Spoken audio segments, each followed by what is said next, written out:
What is the derivative of x to the power of x? I don't know.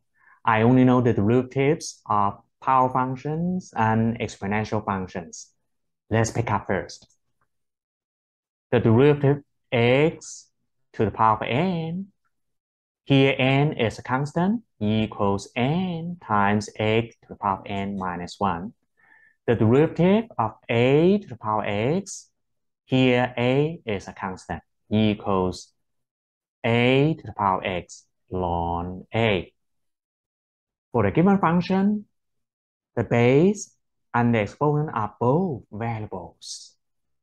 To solve this problem, we need to apply the natural logarithm. So let y equals the given function, x to the power x. Here we assume x is positive. Then both sides apply ln. So we get ln y equals ln x to the power x.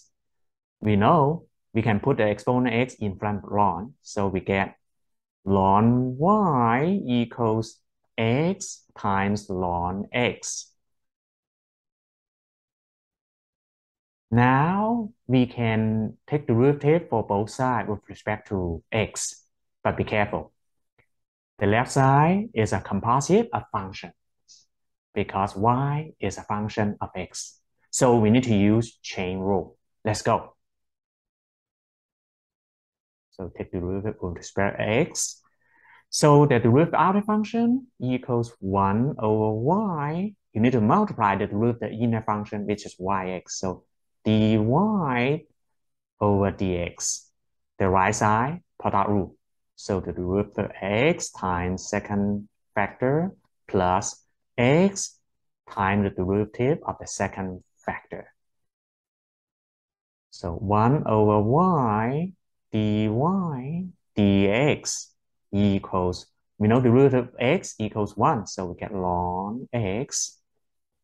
X times the root ln x equals 1 over x.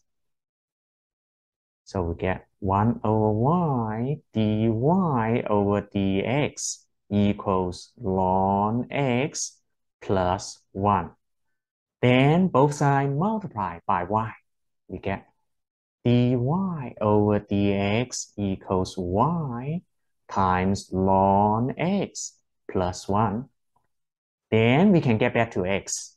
So we get x to the power x times ln x plus 1.